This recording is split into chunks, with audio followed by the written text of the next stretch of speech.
أشهد أن لا إله إلا الله وحده لا شريك له وأشهد أن محمدا عبده ورسوله أما بعد فأعوذ بالله من الشيطان الرجيم بسم الله الرحمن الرحيم الحمد لله رب العالمين الرحمن الرحيم مالك يوم الدين إياك نعبد وإياك نستعين اهدنا الصراط المستقيم صراط الذين أنعمت عليهم غير المغضوب عليهم ولا الضالين آمين عالم الغیب فلا یظہر علی غیبہ احدا الا من ارتضی من رسول فإنه يسلك من بين يديه ومن خلفه رصدا۔ گزشتہ جمعہ میں غیب کے زمانی پہلو پر بات ہوئی تھی، جس میں غیب کی یہ خبر جو حضرت نوح علیہ السلام کی نسبت حضرت صلی اللہ علیہ وآلہ وسلم کو دی گئی تھی، اور پھر آپ کو خدا نے یہ بھی خبر دی تھی کہ یہ واقعہ تیری امت میں بھی گزرے گا۔ اور پھر اس امت میں ہم دیکھتے ہیں کہ حضرت مرزا صاحب علیہ السلام نے مثیل نوح ہونے کا دعویٰ کیا، اور پھر آپ نے ایک کشتی بھی بنائی، اس زمانے کی گمراہی سے بچنے کے لیے ایک تعلیم دی، اور ہم یہ بھی دیکھتے ہیں کہ پھر اس تعلیم پر آپ کے بیٹے نے عمل نہیں کیا، اور اس طرح وہ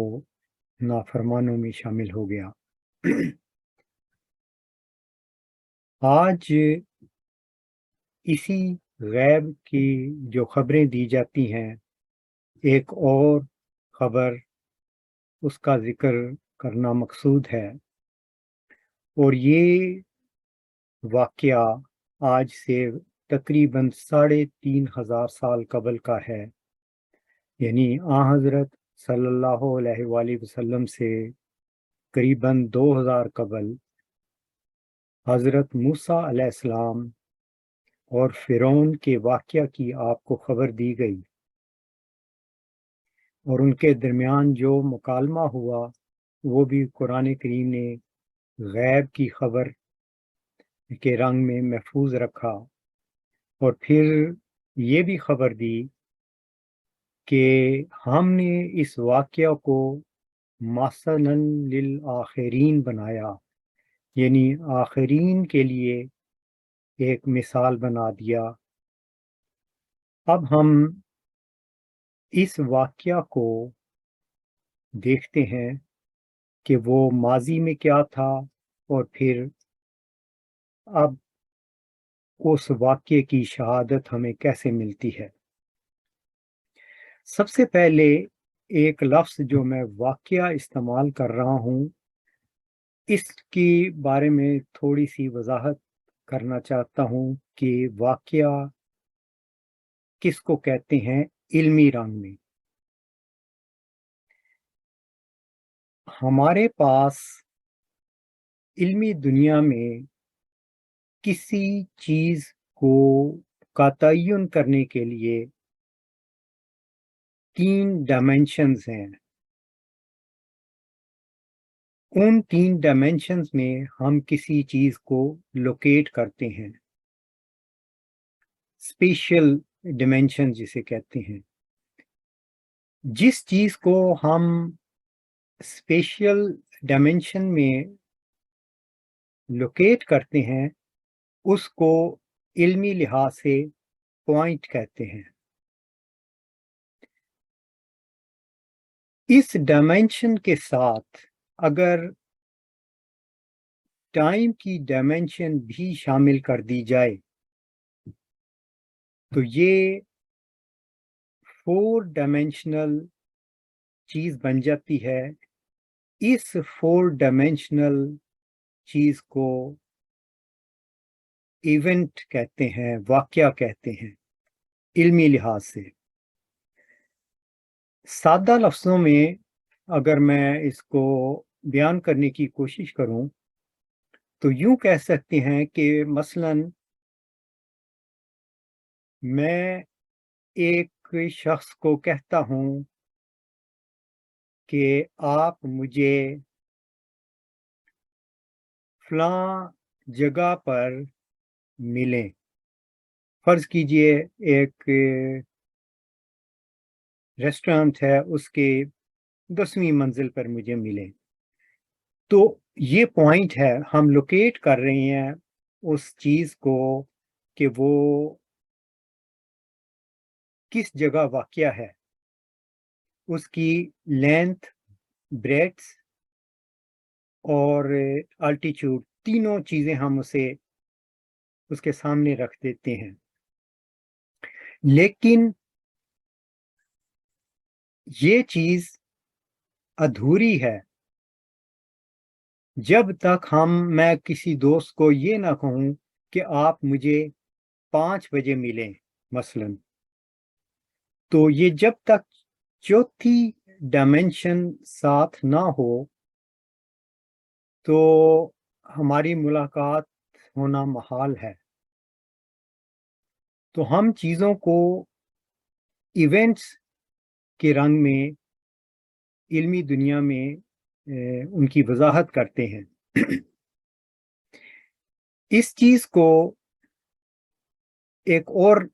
رنگ سے بھی ہم دیکھتے ہیں. نیوٹن کے نزدیک یہ اسپیس اور یہ ٹائم جو تھے یہ الگ الگ اور مستقل تھے، جس کو ایبسولوٹ کہتے ہیں. اس ایونٹ سے پہلے جو کچھ ہے وہ ماضی ہے اور جو کچھ اس کے بعد ہے وہ مستقبل ہے. اس طرح نیوٹن کے قوانین کی روح سے ماضی، حال اور مستقبل کا تعین ہوتا ہے. لیکن اس کی ایک بالکل نئی ڈائمینشنز یا سوچنے کا انداز ایونٹس کا وہ آئنسٹائن نے دیا. اس نے کہا کہ اسپیس اور ٹائم الگ الگ نہیں بلکہ ریلیٹڈ ہیں، ایک دوسرے سے تعلق رکھتے ہیں، ایک دوسرے سے بندھے ہوئے ہیں، اور وہ ایبسولوٹ نہیں بلکہ ریلیٹیو ہیں. یہ نظریہ جو کہ اسٹیبلش ہو چکا ہے اور تجربات سے ثابت ہے، ہمیں ماضی، حال اور مستقبل کی ایک بالکل نئی تصویر ہمارے سامنے رکھ دیتا ہے، جس کو میں خلاصتاً اس طرح بیان کر سکتا ہوں کہ ایک چیز جو ایک فریم آف ریفرنس والے بندے کے لیے ماضی ہے، وہ دوسرے فریم آف ریفرنس کے بندے کے لیے حال ہے اور تیسرے کے لیے مستقبل ہے. اس طرح ہم یہ دیکھتے ہیں کہ جو زمانے کا پہلو ہے اس کے ریلیٹیو ہونے سے ماضی، حال اور مستقبل کی تصویر بالکل بدل جاتی ہے. اس کو یوں بھی کہہ سکتے ہیں، اگر بہت ہی سادہ الفاظ میں بیان کروں، کہ اگر ہم اپنی پرانی تصاویر یا پرانی ویڈیو فلمز جو کہ کہہ لیں کہ 20-25 سال پرانی ہوں وہ دیکھیں تو ہمارا ماضی حال بن کر ہمارے سامنے آ جاتا ہے. اس کو مختصر کرنے کے لیے میں یہ کہنا چاہتا ہوں کہ قرآن کریم میں اللہ تعالیٰ غیب کی یہ خبر دیتا ہے کہ قیامت کے روز میں تمہارے سارے ماضی کے اعمال حاضر کر دوں گا، حال بنا دوں گا، تمہارے سامنے رکھ دوں گا۔ اس سینس میں یہ بات کر رہا ہوں کہ یہ چیزیں، ٹائم کا یہ پہلو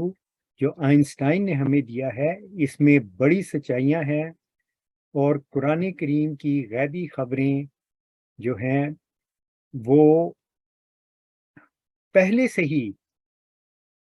غیب سے دی گئی ہوئی ہیں۔ اب یہ جو ایونٹ میں نے بتایا کہ ماضی میں حضرت موسیٰ علیہ السلام کے ساتھ ہوا، فرعون کا جو واقعہ ہے، ماضی کا ایک قصہ ہے، اور اس کی خبر رسول کریم صلی اللہ علیہ وسلم کو دی جا رہی ہے۔ اس کے بہت سے پہلو ہیں جو ہمارے سامنے ابھی وقت کے لحاظ سے آئیں گے کہ ماضی کے واقعے کو اللہ تعالیٰ کس طرح حال میں بدل دیتا ہے، اور پھر اس کو مختلف پہلوؤں سے بیان کرتا ہے، اور پھر اس چیز پر منتج کر دیتا ہے کہ اسی طرح تم میرے سامنے پیش کیے جاؤ گے۔ اب ہم یہ دیکھتے ہیں کہ وہ خبر جو حضرت محمد صلی اللہ علیہ وسلم کو دی گئی کہ ماضی میں ایک موسیٰ علیہ السلام گزرے، اور یہ جو پھر سورۃ زخرف میں آتا ہے کہ اس چیز کو ہم نے آخرین کے لیے ایک مثال بنایا، اور آخرین میں بھی آنے والے ایک موسیٰ کی خبر دی۔ خود رسول کریم صلی اللہ علیہ وسلم نے فرمایا کہ ایک زمانہ آئے گا کہ جیسے ماضی میں محرم کے مہینے میں اللہ نے ایک قوم کو غلامی سے نجات بخشی تھی، آئندہ زمانے میں بھی اسی ماہ وہ غلاموں کی رستگاری کا موجب ہوگا ایک آنے والا موسیٰ۔ اور اس میں ہم دیکھتے ہیں کہ پھر حضرت مرزا غلام احمد قادیانی علیہ السلام نے امت مسلمہ میں یہ کہا کہ مجھے خدا نے یہ خبر دی ہے کہ میں جری اللہ فی حلول الانبیاء ہوں، اور 1906 میں آپ کو الہام ہوا انت فیہم بمنزلات موسیٰ، تو ان میں موسیٰ کی مانند ہے، یعنی اپنی قوم میں۔ اس کے ساتھ پھر آپ کو ایک اور الہام ہوا 19 جنوری 1903 کو،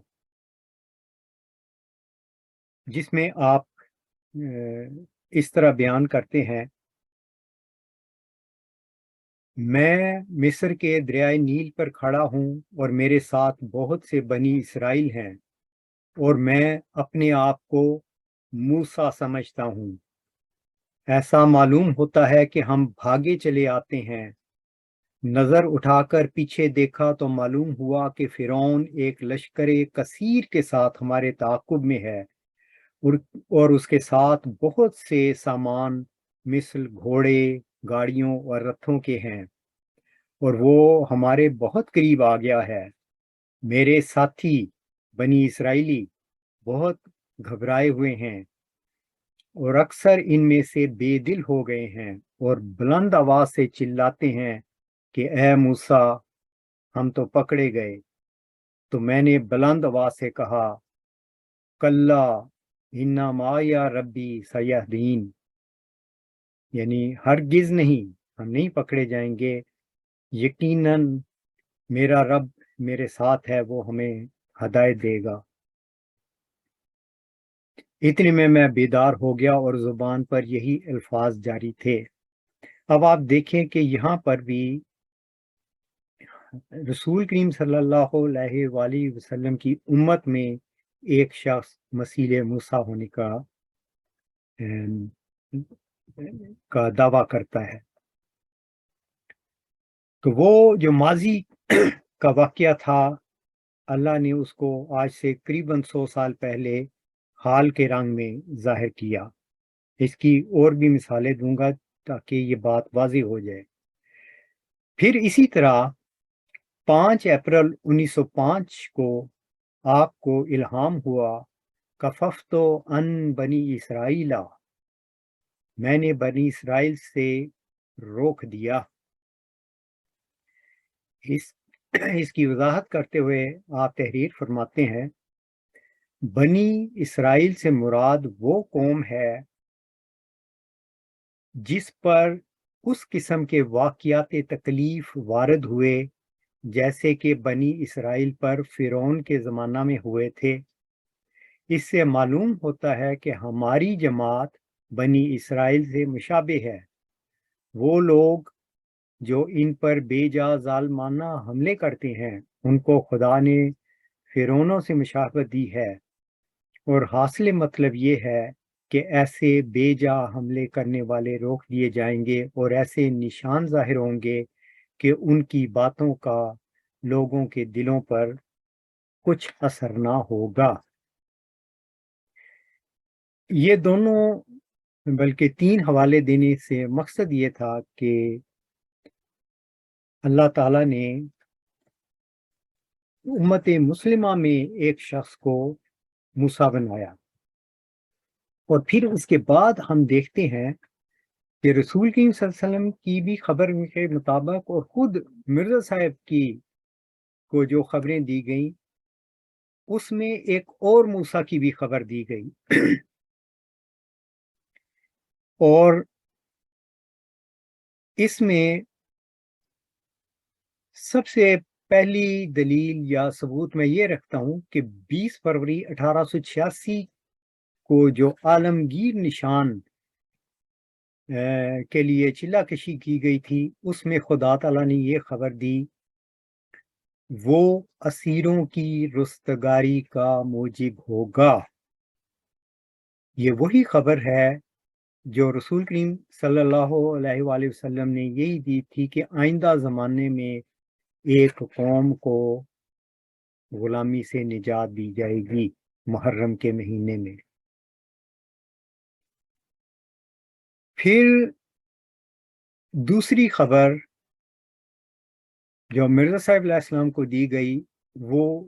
9 اپریل 1905 کی ہے۔ اب وہ میں آپ کے سامنے رکھتا ہوں۔ آپ کو الہام ہوا، کففت ان بنی اسرائیل انا فرعون و حامان و جنودہما کانوا خاطئین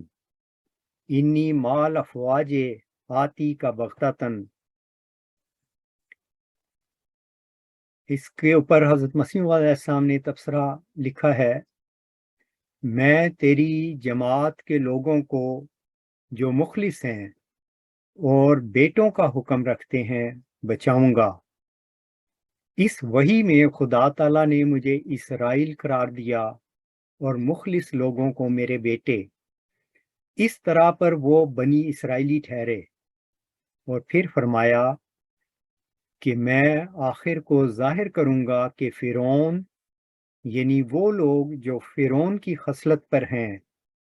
اور حامان یعنی وہ لوگ جو حامان کی خصلت پر ہیں، اور ان کے ساتھ کے لوگ جو ان کا لشکر ہیں، یہ سب خطا پر تھے۔ اور پھر فرمایا کہ میں اپنی تمام فوجوں کے ساتھ یعنی فرشتوں کے ساتھ نشانوں کو دکھلانے کے لیے ناگہانی طور پر تیرے پاس آؤں گا، یعنی اس وقت جب اکثر لوگ باور نہیں کریں گے اور ہنسی اور ٹھٹے میں مشغول ہوں گے اور بالکل میرے کام سے بے خبر ہوں گے، تب میں اس نشان کو ظاہر کروں گا کہ جس سے زمین کانپ اٹھے گی۔ تب وہ روز دنیا کے لیے ایک ماتم کا دن ہوگا۔ مبارک وہ جو ڈریں اور قبل اس کے جو خدا کے غضب کے دن آوے توبہ سے اس کو راضی کر لیں، کیونکہ وہ حلیم اور کریم اور غفور اور تواب ہے، جیسا کہ وہ شدید العقاب ہے۔ مجموعہ اشتہارات جلد 3 صفحہ 525۔ اب یہاں پر حضرت مرزا صاحب ایک آنے والے وقت کی خبر دے رہے ہیں اور اس کی مزید دلیل اور ثبوت خدا تعالیٰ نے تقریباً 2 سال بعد 18 مارچ 1907 کو آپ کو دیا۔ اور وہ کیا خبر آپ کو دی؟ غیب کی خبر۔ ایک موسیٰ ہے، میں اس کو ظاہر کروں گا اور لوگوں کے سامنے اس کو عزت دوں گا۔ اس کے 2 حصے ہیں، ایک حصہ آج ہم دیکھ رہے ہیں اور ایک حصہ ابھی پورا ہونا ہے۔ وہ موسیٰ جس کو ظاہر کرنا تھا، اس کو تو خدا نے ذکی غلام کے طور پر ظاہر کر دیا، اور اس نے اپنے زمانے کے فرعون کے سامنے خدا تعالیٰ کا پیغام رکھ دیا اور سچائیاں کھول دی، جس کی تفصیل آگے آئے گی۔ مگر یہ دوسرا حصہ کہ لوگوں کے سامنے اس کو عزت دوں گا، یہ ابھی پورا ہونا باقی ہے اور انشاءاللہ تعالیٰ پورا ہوگا۔ اب ہم مزید دیکھتے ہیں کہ جو غیب کی خبریں دی گئی تھیں، اس میں رسول کریم صلی اللہ علیہ وآلہ وسلم کو اللہ نے ماضی میں 2000 سال قبل فرعون موسیٰ علیہ السلام کو کہا تھا کہ تو فرعون کے پاس جا اور نرم لہجے میں میرا پیغام اس تک پہنچا دے۔ یہی چیز آپ دیکھیں کہ رسول کریم صلی اللہ علیہ وسلم کے بعد مرزا صاحب، جو کہ ایک رنگ میں مثیل موسیٰ بھی تھے، آپ نے ملکہ وکٹوریہ کو جو خط لکھا جس کا نام تحفہ کیسریہ ہے، اس میں آپ دیکھیں کہ کس قدر نرم لہجے میں ملکہ برطانیہ کو مخاطب کر کے وہ تحریر اور وہ پیغام لکھا گیا۔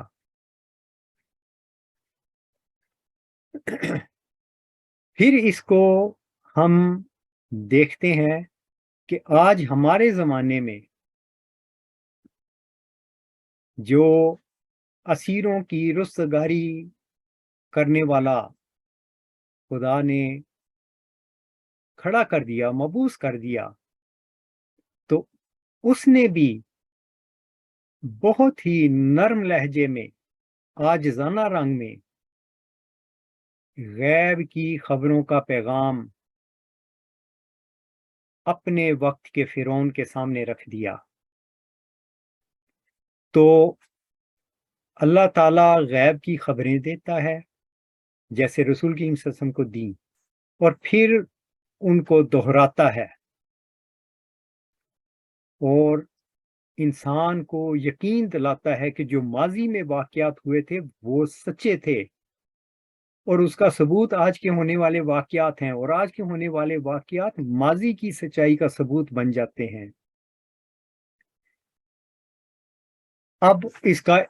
ایک اور پہلو ہم دیکھتے ہیں کہ ماضی بعید کے فرعون میں ایک تکبر تھا، اور جب موسیٰ علیہ السلام نے اس زمانے میں پیغام رکھا تو اس وقت کے فرعون نے کہا کہ یہ واقعہ سورۃ زخرف میں لکھا ہوا ہے،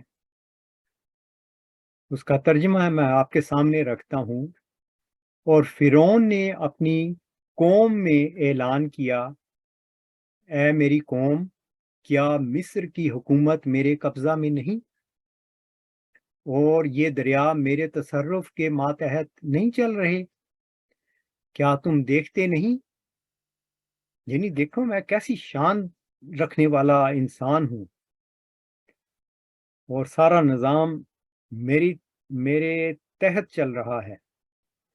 اور اگلا حصہ یہ ہے،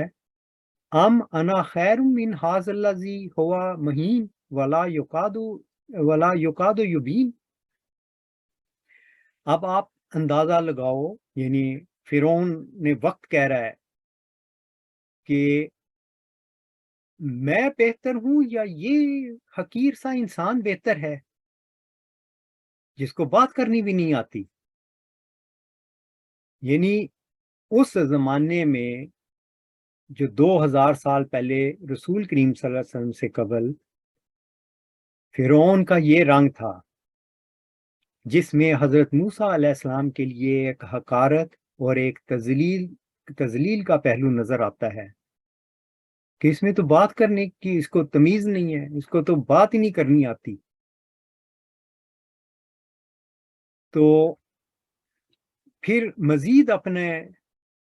تکبر کا اظہار شان و شوکت کا اس رنگ میں کرتا ہے، اس پر سونے کے کڑے کیوں نہیں نازل ہوئے،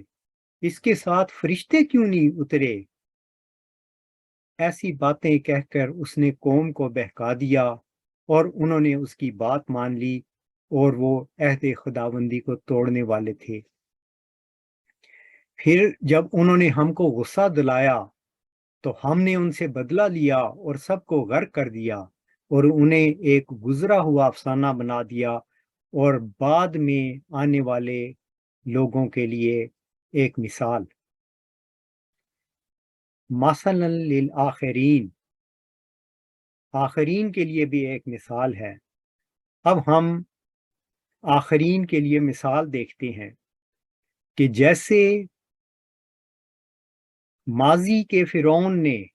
ایک تکبرانہ لہجہ اختیار کیا اور اپنے وقت کے موسیٰ علیہ السلام کے لیے ایک حقارت اور تذلیل کا پہلو سامنے رکھا، آج کے اس دور میں جب اس زمانے کے فرعون کو غیب کی خبر کا خط لکھا گیا تو اس نے کس طرح تکبر سے جواب دیا اور کس طرح تحقیر کی۔ اگست 2001 میں جرمنی کے جلسہ میں اس زمانے کے فرعون نے یہ بیان دیا، میرے علم کے مطابق جرمنی میں بھی ایک شخص ہے جو کہ بیچارہ دماغی فطور میں مبتلا ہے، وہ بھی اپنے آپ کو زمانے کا مصلح سمجھتا ہے، حالانکہ اس کے 4 مرید بھی نہیں، 2-4 ایجنٹ ہوں گے باتیں کرنے والے۔ جماعت جرمنی گواہ ہے کہ اس کی کسی کو کوڑی کی بھی پرواہ نہیں ہے۔ تو جس طرح ماضی کے فرعون نے قوم کو بہکایا، اسی طرح وہی تکبر، وہی تذلیل اور حقارت کا رنگ اور جماعت کو بہکانے کا رنگ ہم اس زمانہ میں یہ دیکھتے ہیں۔ تو یہ باتیں جو ماضی غیب کی باتیں رسول کریم صلی اللہ علیہ وآلہ وسلم پر کھولی گئی تھیں، آج ہم ان کو بالکل دہرایا جانا ان کا دیکھتے ہیں اور پورا ہوتا ہوا دیکھتے ہیں، اور آج کے واقعات ہمیں ماضی کے واقعات کی صداقت کی دلیل دیتے ہیں، ورنہ کسی کو کیا علم کہ ماضی میں فرعون اور موسیٰ علیہ السلام کے درمیان کیا مکالمات ہوئے تھے۔